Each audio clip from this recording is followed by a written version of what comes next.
Yon, good PM mga idol. For today's video, ito nga pala ay isang Vietnam Bluebell. At ito ay galing nga pala kay Sir Boy P. Panghilinan from Tagaytay. Shoutout nga po pala kay Sir Boy P na nagbigay sa akin. Nagregalo nitong Vietnam Bluebell. So, share ko lang sa inyo mga idol na matagal na ako naghahanap ng Vietnam Bluebell na to. So, hindi ko lang maharap ng mga panahon na yun nung talaga naghahanap ako. So, nung nag-workshop demo ako sa Cavite, binigyan niya ako ng regalo at ito na nga yung Vietnam Bluebell na galing sa kanya.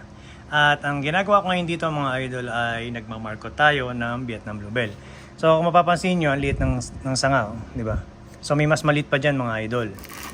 Tingnan nyo, ito mas maliit yung sanga na to compared sa pinakita ko, di ba? So yung ganyan, nabubuhay na yan. Namamarkot na yan mga idol. So dun sa mabilisang proseso na pagmamarkot, kahit ganyan kaliit, nakakasurvive na yan. Ngayon, itong Vietnam Bluebell na to mga idol ay hindi nalalayo sa local natin na Bluebell. Kasi meron tayo ditong Bluebell sa Gensan. Yung Gensan ay may tinik ang dahon. Hindi lang siya may tinik ang sanga, may tinik din ang dahon. Yung dito naman sa norte, sa Ilocos Norte ay may tinik din ang gitna ng dahon, yung dulo niya. At ito yung nakikita kong kamuka ng Ilocos Norte na Bluebell. Parehas sila ng dahon, pati yung size mismo ng dahon, parehas sila. Ngayon, ito yung sinasabi ko. Yung sa Ilocos, sa wild ganyan siya. Ito niya, may tinik yan. May tinik. Ngayon, sa norte naman, may tinik din siya pero mas maliit, mas micro naman siya. Yung sa Mindanao. Mas maliit naman yung sa Mindanao at may tinik din siyang ganyan. Sa Ilocos Norte naman, ganito kalaki ang dahon niya na may tinik din. Ngayon, pag naman na bonsai na, yung Bluebell ng Ilocos Norte, same sila ng Vietnam Bluebell na ganito. Pero ang kagandahan sa Vietnam Bluebell, itong variety nito, pumipino siya mga idol. Ayan, nakita niyo? Ganyan kapino. So, parang siya yung sa Mindanao na pumipino din. Same sila, di ba? Ngayon, ito yung malaking size ng dahon at ito naman yung micro na Vietnam Bluebell. May mas pino pa dito mga idol may mas pino. Ngayon, ito yung tinatawag nilang Bluebell talaga. So may mga lumalabas din na yellow bell, pink bell, white bell. So maraming variety ang Vietnam Bluebell. So ang mahalaga, meron na tayo na Vietnam Bluebell na yung gusto kong size ng dahon. Dahil ito mismo, pumipino din ang dahon. Hindi kagaya ng micro. Ayoko nun mga idol Ito yung gusto ko talaga. Ngayon, kaya ko to i-share sa inyo, gawa ng papakita ko sa inyo ang panimula ko ng from cuttings or marketing ng Vietnam Bluebell. Ito ay i-entry natin sa aking YouTube channel simula marketing hanggang ma-establish natin, hanggang ma-develop, hanggang maging bonsai na siya. Hindi ito mga idol hindi itong trunk. Magsisimula tayo ng marketing hanggang maging buo yung ating Vietnam Bluebell. So ngayon dito mga idol, sa liit ng trunk na to, nakapag-market tayo ng 8 1, 2, 3, 4, 5, 6, 7 at itong nasa taas na to. At yung nasa taas na yan. So ipapakita ko sa inyo kung paano ako mag-market mga idol. Simulan natin sa taas mga idol. Ang prepare ko lagi pag magmamarket ako, laging may mababang branch. For example, ito nakita nyo to. So tatanggalin ko lang to. Linisin natin itong parte na to. Ayan, nakita nyo? So mula dito hanggang dyan, naglalaro ito ng 1 inch yung magiging ugat niya doon sa layo ng ating first branch.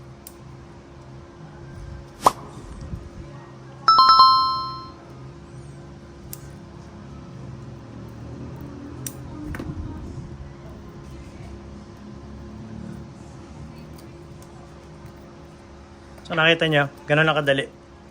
Inikutan ko lang ng babataas na gunting, tapos kinurot ko lang, tinanggal ko yung balat. Ngayon, ito naman, dry moss na binabad sa tubig na may kasamang B1.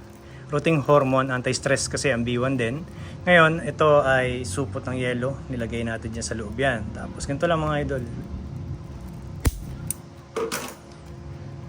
Buka nyo.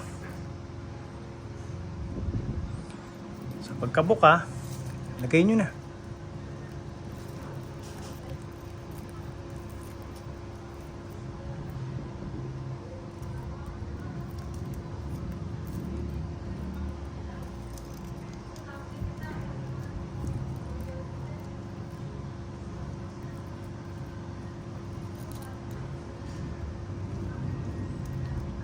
sure nyo na may laman tubig, nakita nyo yun.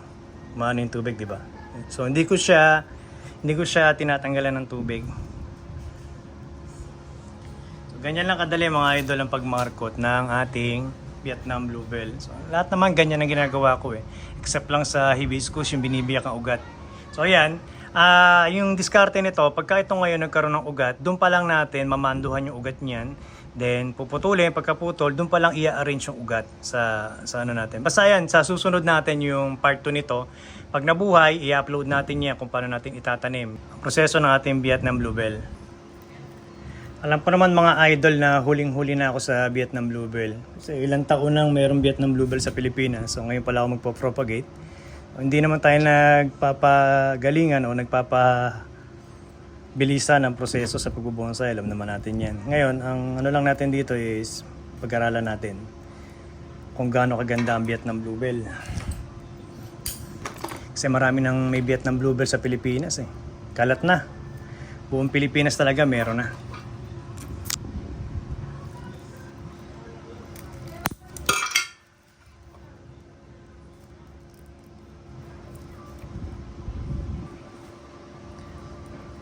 Ang una ko kasing pinropagate na Vietnam Bluebell, yung micro. Medyo hindi ko gusto yung dahon niya. Ito talaga yung gusto kong Vietnam na Bluebell. Nakakita na kasi ako ng buo nito. So, gagawa tayo ng nito, rock clasping.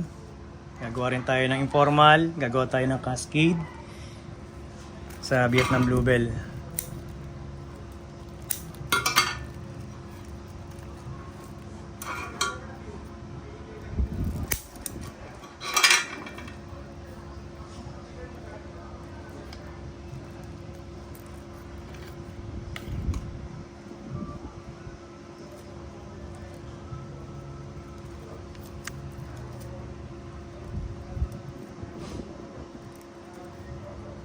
Mas maganda malaki yung natin, yung sa markot, yung moss.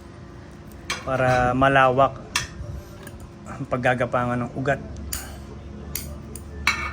So, makita niyo yung prosesong gagawin ko diyan sa susunod, yung part 2 nito.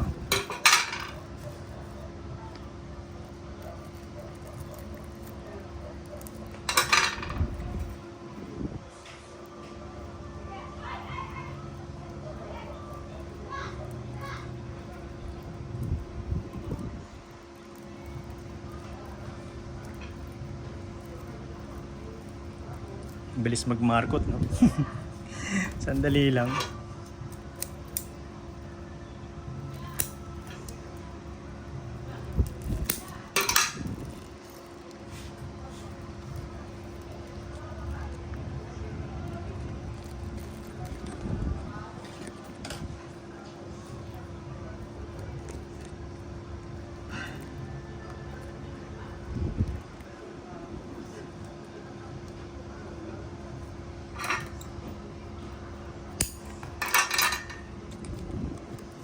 Alam ko marami naghihintay ng vlog ng Vietnam Bluebell kasi napakarami Vietnam Bluebell sa Pilipinas.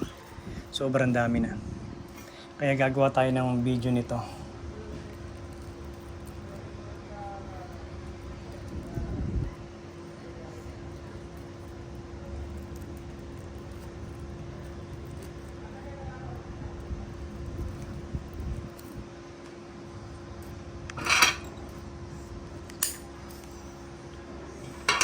Isa na lang mamarkutin natin mga idol.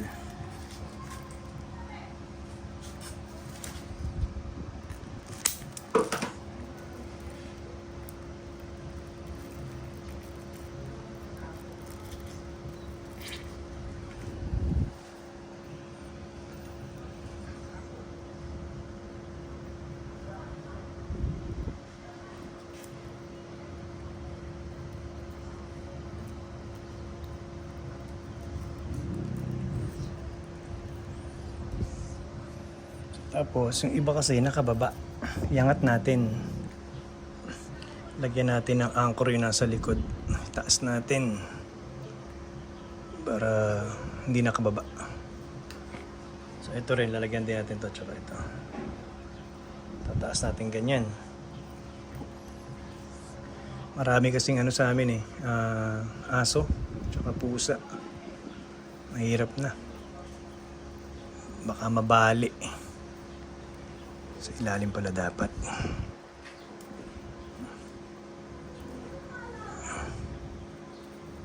Yun. Sigurado ko marami manonood nito kasi marami naghahanap ng video ng Vietnam Bluebell kung paano magsimula sa Vietnam Bluebell. So yun, natapos na natin ang markot ng ating Vietnam Bluebell. So after markot, ito yung mga mother. Yan yung 6 na yan. 6 ang ating mother. So ito yung part 1 natin sa ating vlog at hintayin natin yung part 2. Kapag pinutulan natin lahat yan, kung paano natin itatanim itong mga Vietnam Bluebell. Thank you for watching. You.